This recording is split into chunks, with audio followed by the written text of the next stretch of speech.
Bismillahirrahmanirrahim. Assalamualaikum warahmatullahi wabarakatuh.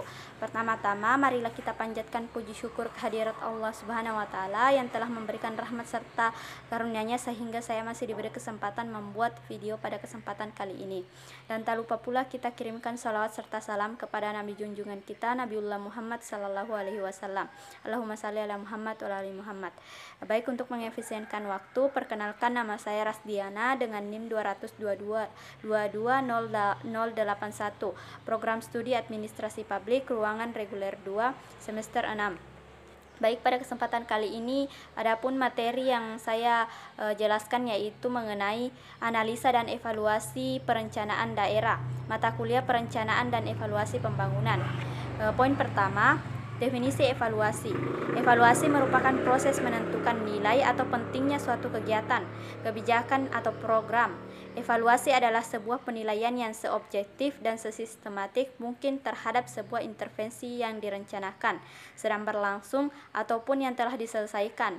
Evaluasi menurut Peraturan Pemerintah Nomor 39 Tahun 2006 adalah rangkaian kegiatan membandingkan realisasi masukan atau input, keluaran, dan hasil atau outcome terhadap rencana dan standar yang telah ditetapkan, masukan untuk perencanaan yang akan datang. Definisi evaluasi pembangunan daerah yaitu evaluasi pembangunan daerah merupakan kegiatan evaluasi untuk menilai pencapaian sasaran pembangunan nasional di daerah serta menganalisis permasalahan dan faktor keberhasilan dalam proses pelaksanaan pembangunan sehingga menjadi lesson learned bagi perbaikan kebijakan pembangunan daerah pada tahap berikutnya. Poin selanjutnya, tahapan perencanaan pembangunan daerah mencakup penyusunan rencana, penetapan rencana, pengendalian pelaksanaan rencana, dan evaluasi pelaksanaan rencana. Poin selanjutnya, tujuan dan manfaat pelaksanaan evaluasi pembangunan daerah. Yang pertama, memperoleh informasi hasil pencapaian pembangunan nasional di daerah. Yang kedua, memperoleh rekomendasi berdasarkan hasil evaluasi pembangunan daerah untuk perencanaan pembangunan periode selanjutnya. Yang ketiga, kegiatan ini diharapkan dapat bermanfaat untuk memberikan rekomendasi bagi perencanaan pembangunan pusat dan daerah berdasarkan hasil evaluasi pembangunan daerah. Poin selanjutnya, periodisasi pelaksanaan evaluasi pelaksanaan rencana pembangunan. Yang pertama yaitu melalui tahapan tahapan perencanaan. Tahapan dilakukan sebelum ditetapkan rencana pembangunan. Tahapan ini untuk melihat rasionalitas pilihan, target, dan kesesuaian antar dokumen perencanaan. Yang kedua, tahap pelaksanaan atau ongoing. Tahapan dilakukan saat pelaksanaan kegiatan. Tahapan ini untuk menjamin kegiatan dilakukan sesuai dengan rencana yang telah ditetapkan. Yang ketiga, tahap pasca pelaksanaan. Tahapan dilaksanakan setelah pelaksanaan rencana berakhir, bertujuan untuk menilai pencapaian atau keluaran, hasil atau dampak program mampu mengatasi masalah pembangunan yang ingin dipecahkan, serta untuk menilai efisiensi, efektivitas, dan dampak terhadap sasaran ataupun manfaat dari suatu program. Tujuan evaluasi pelaksanaan rencana pembangunan yaitu untuk menjamin terlaksananya kebijakan, program, dan proyek sesuai dengan target dan rencana yang telah ditetapkan.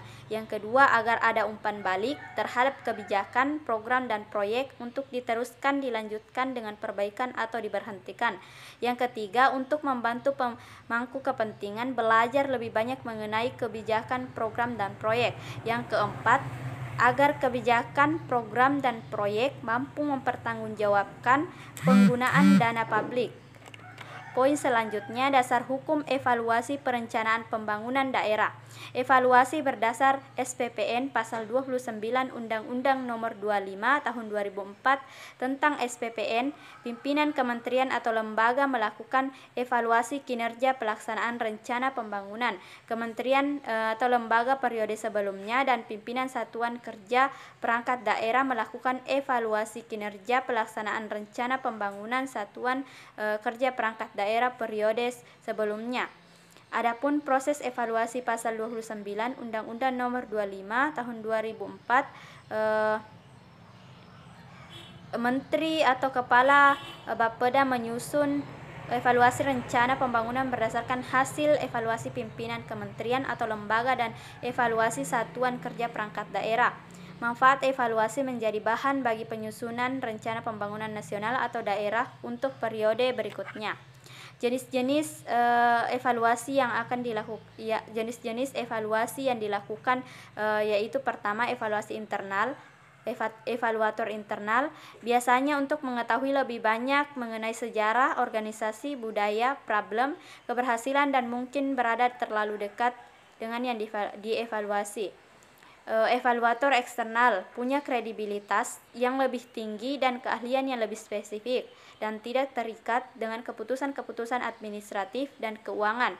Yang ketiga, evaluator independen, terbebas dari pengaruh apapun dan tidak fokus dan politis. Yang keempat, evaluator partisipatif, sebuah langkah lebih radikal keluar dari model evaluasi mandiri. Wakil dari pemangku kepentingan termasuk penerima manfaat bekerja sama merancang, melaksanakan, dan menerjemahkan sebuah evaluasi. Evaluator eksternal bertindak sebagai fasilitator dan instruktur. Tidak ada subordinasi atau atasan bawahan. Evaluator eksternal lebih fokus pada membuat penilaian. Gambaran sistem evaluasi kinerja pembangunan sekarang dan akan datang. Adanya berbagai macam peraturan yang mengamanatkan agar sektor K dan daerah menyusun laporan evaluasi kinerja pembangunan menyangkut Depdagri, LAN, Menpan, Departemen Keuangan, Bappenas, Setnek, K atau L terkait kepentingan atau yang kedua, tidak adanya implikasi atau dampak dari pelaksanaan kegiatan evaluasi. Yang ketiga, sangat mahal atau biaya dan waktu. Yang keempat, evaluasi top down. Yang kelima, evaluasi fragmentasi satu waktu. Yang keenam, evaluasi pasif. Yang ketujuh, kurangnya penghargaan terhadap hasil evaluasi. Yang akan datang, satu laporan dapat diakses oleh seluruh institusi. Evaluasi dapat dilakukan secara konferensif. Evaluasi yang kontinu untuk proses pembelajaran institusi. Evaluasi aktif menciptakan sistem insentif dan disinsentif dari hasil evaluasi. Adanya komunitas evaluator. Dalam evaluasi RPJMD menyangkut yang pertama, kejelasan visi atau misi dan agenda KDH terpilih. Yang kedua, kelengkapan dan keterpaduan program. Yang ketiga, pengembangan keuangan daerah. Yang keempat, pengembangan kelembagaan dan peraturan daerah. Yang kelima, proses politis dan partisipasi penyusunan rencana. Yang keenam, kualitas proses pemikiran strategis rencana. Yang dilakukan oleh evaluator antara lain merencanakan evaluasi, melaksanakan atau menjalankan evaluasi, berkonsultasi, dapat berkoordinasi dengan pemangku kepentingan, mengidentifikasi standar efektivitas, mencari, mengumpulkan, menganalisa, menginterpretasi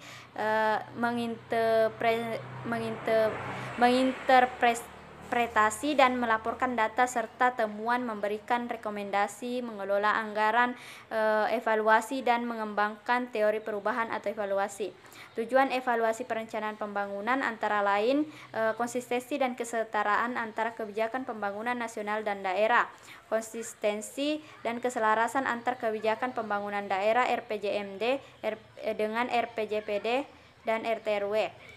Yang ketiga, kesesuaian tahapan dan tata cara penyusunan rencana pembangunan daerah yang diatur dalam peraturan perundang-undangan. Baik, itulah tadi penjelasan materi dari saya. Lebih kurangnya mohon dimaafkan. Billahi fisabilillah, fastabiqul khairat. Wassalamualaikum warahmatullahi wabarakatuh.